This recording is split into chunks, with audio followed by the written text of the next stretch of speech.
Hello दोस्तों, नमस्कार। दोस्तों, आज की वीडियो में मैं आपसे बात करने वाला हूं फॉल सीलिंग के बारे में।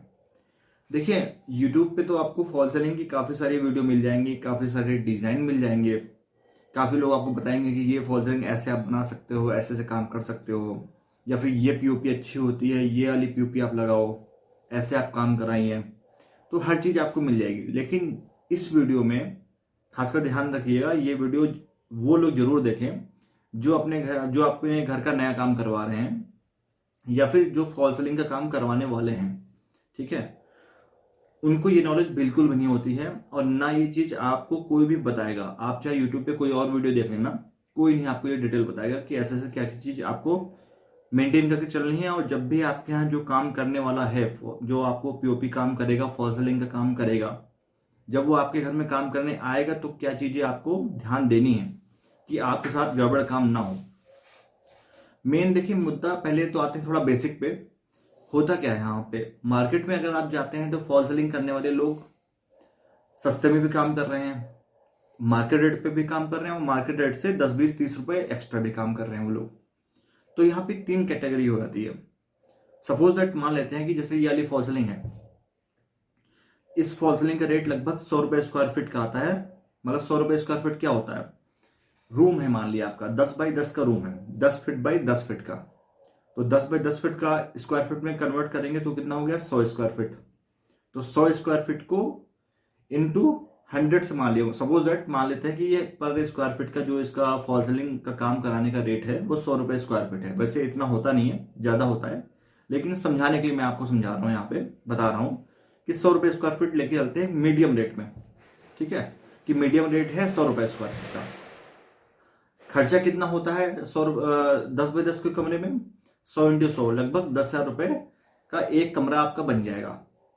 ठीक है, अब यहाँ पे क्या है, जब आप मार्केट जाते हैं तो काफी सारे लोग कहते हैं कि नहीं मैं 100 रुपए में कर दूंगा। तो आपको लगता है यार, तो 100 रुपए में सभी कर रहे हैं तो सस्ता भी कोई ना कोई मिल जाएगा मुझे। आप और सर्च करेंगे तो आपको कोई 80 रुपए में भी काम कर रहा होगा, कोई 70 रुपए में भी काम कर रहा होगा, कोई 90 रुपए में भी काम कर रहा होगा। तो आप सोचेंगे यार 70-80 का लेके 90 वाला भी हम कर लेते हैं, या फिर 80 वाला भी कर सकते हैं। तो काम तो वो भी कर रहा है, सेम वही डिजाइन 100 रुपए वाला भी बना रहा है, सेम वही डिजाइन 70 रुपए वाला भी बना रहा है, और सेम वही डिजाइन जो मार्केट रेट से 10-20 रुपए एक्स्ट्रा ले रहा है आपसे, वो भी यही काम कर रहा है। 120 रुपए स्क्वायर फीट वाला भी जो बंदा है वो भी वही सेम डिजाइन पे काम करेगा। तो फर्क क्या हुआ, तो मैं इस थोड़े सस्ते वाला जो लेबर है उससे काम करवा लेता हूँ। लेकिन बहुत अंतर होता है, यहीं पे आप धोखा खाते हैं सस्ते के चक्कर में। तो मैं ये आपसे कहूंगा, आप ना सस्ता लो, ना चलो बहुत महंगा लो, लेकिन जो मार्केट रेट है या फिर जो मीडियम रेट है उस पर आप चलो। जैसे यहाँ मैंने बताया कि 100 रुपए स्क्वायर फीट। ठीक है, देखो मार्केट रेट है नहीं, ये महंगा है, लेकिन मैं समझाने के लिए बता रहा हूँ आपको कि 100 रुपए स्क्वायर फीट मीडियम रेट में लेके चल रहा था, कि मीडियम 100 है, मिनिमम आपका 80 या 70 रुपए है, और मैक्सिमम आपका मान लो 120 रुपए है। तो आप कम से कम 100 वाला तो बंदा लेके चलें कि जो आपके यहाँ ठीक ठाक काम कर दे। लेकिन 100 वाला भी फ्रॉड कर सकता है आपके साथ, और 120 वाले भी कर सकता है। लेकिन 120 वाले की उम्मीद थोड़ी सी कम रहती है, क्योंकि वो मार्केट रेट से आपसे 10-20 रुपए एक्स्ट्रा ले रहा है। तो यानी वो अपनी क्वालिटी मेंटेन रखता है और अपने नाम पे काम कर रहा है, वो अपने ब्रांड वैल्यू पे काम कर रहा है कि मैं भाई आपसे 10-20 रुपए एक्स्ट्रा लूंगा मार्केट रेट से, लेकिन क्वालिटी आपको दूंगा। तो वो अपने उस क्वालिटी को और क्वांटिटी को मेंटेन करके चल रहा है, इसलिए वो महंगा है मार्केट रेट से। जो 100 वाला है वो क्या, सभी लोग वही काम कर रहे हैं, उसी रेस में सभी लोग हैं। तो सर कोई हो सकता है भाई 100 रुपए में अच्छा भी काम कर सकता है, और 100 रुपए में कम खराब भी काम कर सकता है। लेकिन जो 80 रुपए वाला है वो तो बिल्कुल ही खराब करेगा। अब यहाँ क्या ध्यान देने चीजें हैं, यहाँ पे क्या चीज करनी है, आपको क्या ध्यान देना है। तो देखो, फॉल सीलिंग जब भी बनाई जाती है तो पहले बनाया जाता है इसका स्ट्रक्चर। मतलब जो पीओपी है, जो ये पीओपी आपकी लगाई जाती है भाई, उसका खुद का भी लोड होता है। ठीक है, अब इतने 10x10 कमरे में कितने कुंटल पीओपी का लोड होगा, अब वो लोड किस पे आएगा, फ्रेम पे आएगा। तो फ्रेम कितना अच्छा होना चाहिए ना आपका, बिल्कुल आप भी कहोगे हाँ फ्रेम तो अच्छा होना चाहिए, तभी तो भाई ये पीओपी टिकेगी उस पर। अगर फ्रेम हल्का है तो सिंपल से बात नीचे आ जाएगी कुछ सालों बाद या फिर कुछ दिनों बाद। तो यहाँ पे फ्रेम का आपको हिसाब किताब ध्यान देना है, जो भी आपके यहाँ पीओपी वाला काम कर रहा है। अब मैं इसकी डिटेलिंग आपको बताऊंगा, कैसे आपको छोटी छोटी चीजें हैं, कैसे क्या चीजें आपको पॉइंट नोट करने हैं। सबसे पहले आप देखिए, मेरे पास एक ये फ्रेम है, वीडियो में देख लो इसलिए फ्रेमिंग आपको करवा हो रही है। तो वैसे देखिए मेरे हाथ पे भी ये फ्रेम दिख रहा है आपको, ठीक है, हल्का सा गंदा है क्योंकि सैंपल है। और एक फ्रेम ये है, ये प्राइम का फ्रेम है। खैर ये भी सही है, मतलब खराब नहीं, दोनों अच्छे फ्रेम है। अच्छा इनको देखिए साइड से, ये देखिए आप, तो लगभग ये दोनों सेम साइज के हैं, ज़्यादा अंतर नहीं है, ठीक है। लेकिन ये हार्ड है और ये थोड़ा सा लाइट है, लेकिन दोनों अपनी जगह ठीक है। अब आते हैं इसके इसी क्वालिटी में, ये देखो इसका क्रॉस सेक्शन है जिसपे आपके जाली फिट होती है नीचे से, फिर पीओपी लगाए थे, ये क्रॉस बोलते हैं इसको। और एक ये देखिए ये भी क्रॉस है। ये दोनों सेम है लगभग, थोड़ा सा अंतर है 19-20 का, लेकिन ठीक है। और ये एल पत्ती होती है जो आपके साइड में लगती है, जिससे चीजें सपोर्ट की आती है, जिससे आपका क्रॉस सेक्शन ये सपोर्ट होता है। तो ये 3 फ्रेम होते हैं, एक ये एल पत्ती, एक ये आपका क्रॉस सेक्शन, और ये आपका मेन फ्रेम। मेन फ्रेम पे पूरी पीओपी का लोड होता है। ये 3 फ्रेम, 3 चैनल जो है यही आपकी यूज होते हैं पूरी पीओपी में, ठीक। अब आते हैं एक फ्रेम, आप ये देखो, एक मेन का फ्रेम ये है, एक मेन का फ्रेम ये कलर वाला है, देखिए पीछे कलर हुआ है और अंदर साइड से भी कलर हुआ है, इसमें कोई कलर नहीं है, ये नॉर्मल है। और इसका एक क्रॉस सेक्शन देखो, ये देखो ये पतला सा है और ये देखो साइड से ऐसा है, ठीक है। और इसकी एल पत्ती ये देखिए। अब यहीं पे फर्क होता है, यहीं पे आपकी क्वालिटी खराब हो जाती है फॉल सीलिंग की। रेट तो आप अच्छा दे रहे हो, लेकिन वो चीज खराब करके चला जाता है। खराब करके क्या मतलब, वो चीज आप देख नहीं पाते हो, ना ध्यान देते हो आप क्या चीज है। क्योंकि जब भी पीओपी का काम होता है तो आप बस ये सोचते हैं सकरनी की ले लें, जेके लक्ष्मी की पीओपी ले लें, पीओपी भी फोकस रहता है आपका कि पीओपी हम कौन से लगाएंगे, वो अच्छे लगाएंगे।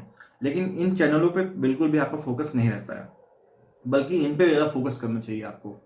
पीओपी तो ठीक है, सभी 19-20 होती है, लगभग सभी सही होती है अपनी जगह, लेकिन उनको आप रिपेयर करा सकते हो थोड़ा बहुत। लेकिन ये अगर खराब लगाते हो तो पूरी पीओपी आपकी नीचे आ जाएगी, ठीक है। अब यहाँ पे आप ये ध्यान देना, एक मैंने ये फ्रेम लिया जो हैवी वाला था, एक मेन ये है। आप पीछे से देख लो आप कितना फर्क है चौड़ाई में इसमें, ये ज्यादा चौड़ा है, ये देखो कम चौड़ा है। ऐसे देख लो आप कितना अंतर है, देखो ये चौड़ा है और ये पतला है।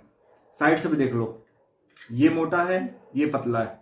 तो मतलब फ्रेम देखो डिजाइन वही है, लेकिन ये फ्रेम लगा के आपसे 100 रुपये भी ले सकता है, 120 भी कोई ले सकता है, और 80 वाला तो ये फ्रेम लगाएगा, ये वाला फ्रेम कोई नहीं लगाएगा, ठीक है। अब दूसरी चीज क्या ध्यान देनी है, जब भी आपके यहाँ कोई फ्रेम लेके आए तो इस फ्रेम को पकड़िए और ऐसे दबाने की कोशिश करिए, तो दबेगा ही नहीं है। देखिए कहीं नहीं दब रहा है, मैं पूरी कोशिश कर रहा हूँ।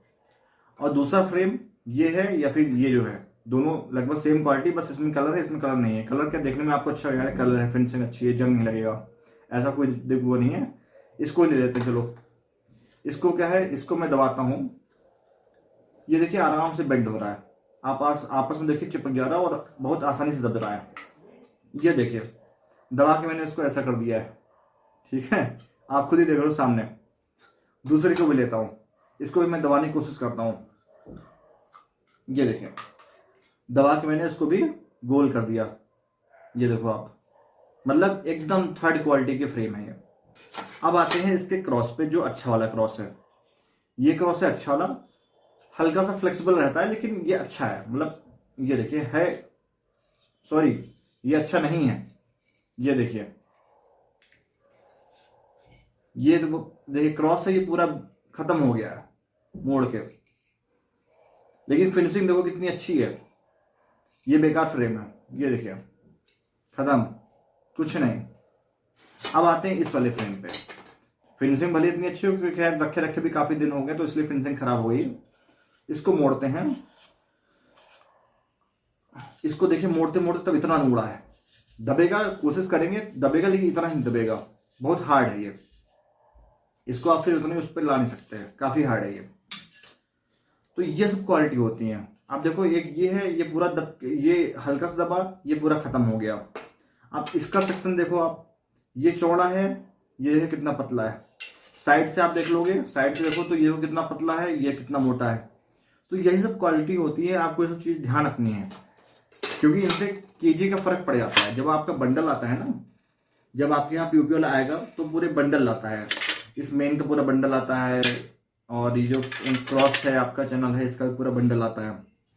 बंडल से एक ये क्रॉस आप निकालिए, दबा के देखिए, अगर हार्ड है, नहीं दबा है, हल्का फुल्का तो देखो फ्लेक्सिबल तो होता ही है, हल्का फुल्का दबेगा, लेकिन ऐसा नहीं कि एकदम ये खत्म हो जाएगा दबा के, इस तरह जैसे ये था, ऐसा नहीं होना चाहिए बिल्कुल भी।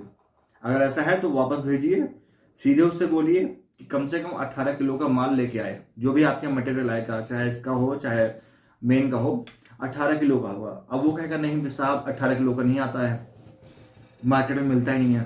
तो मार्केट में देखिए दोस्त 22-22, 24-24 किलो तक मिलते हैं, लेकिन इतना हैवी ना लेके आप अगर 16, 17 या 18 किलो का भी लेते हो तो सफिशिएंट है, बढ़िया काम हो जाएगा आपका।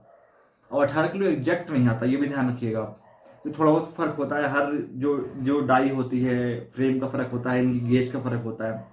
तो कोई 16 का होगा, कोई 16.5 का होगा, कोई 17 का होगा, कोई 17.5 का होगा, कोई शायद 18 प्लस भी हो जाए।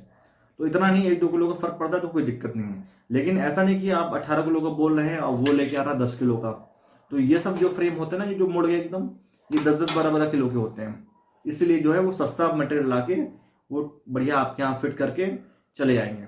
और दूसरी बात ये है, जब भी आप पीओपी काम कर रहे हैं तो जो भी आपका ये जो जाल है, आपका जो फ्रेमिंग वर्क है, ये सपोर्ट करते हैं आपके छत में, ड्रिल करते हैं।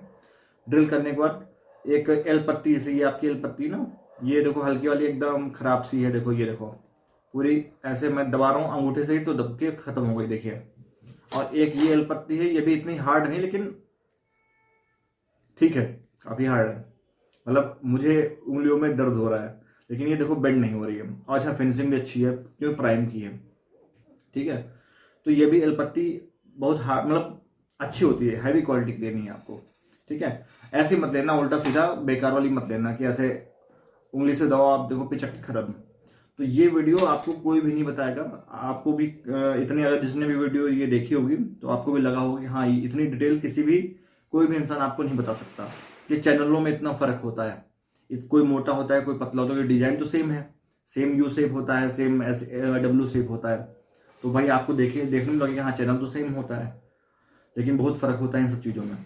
अच्छा, जो आप जो फ्रेम होता है इसको जब आप हैंग करते हैं तो उसमें कई सारे लोग क्या है फास्टनर लगाते हैं। जो अच्छे पीओपी वाले हैं वो फास्टनर हर जगह लगाते हैं, 6 mm का फास्टनर, जैसा कि आपको यहाँ पे दिख रहा है। लेकिन कई सारे लोग क्या करते हैं, फास्टनर मान लो पूरी छत में 10 फास्टनर लगने हैं, तो वो फास्टनर को कॉस्टिंग बचाने के चक्कर में वो 5 फास्टनर लगा देंगे, 5 या 6 फास्टनर लगा दिए और 4 आपके कील जिप्सम होती है कील, वो लगा के फिट कर देते हैं। आपको इन सब चीज़ों पे नज़र पड़ती नहीं है। और जो जाली होती है वो भी आपको अच्छी क्वालिटी की जाली यूज करनी है, ठीक है। अब यहाँ कंपनी पूछो तो कंपनी के ऐसे कुछ होता नहीं है, लेकिन आपको देखने से या पकड़ने से या फिर हल्का सा आप थोड़ी ताकत लगाओगे तो सब चीज़ें पता चल जाती हैं कि ये फ्रेम अच्छा है कि जाली अच्छी है कि ख़राब है। ये सब चीज़ें आपको ध्यान देनी है। तो दोस्तों वीडियो थोड़ी सी लंबी हो रही है इसलिए मैं ख़त्म कर रहा हूँ। ये वीडियो अगर अच्छी लगी हो तो लाइक जरूर कर दीजिएगा और शेयर भी जरूर कर दीजिएगा। वीडियो देखने के लिए धन्यवाद। जय हिंद, वंदे मातरम।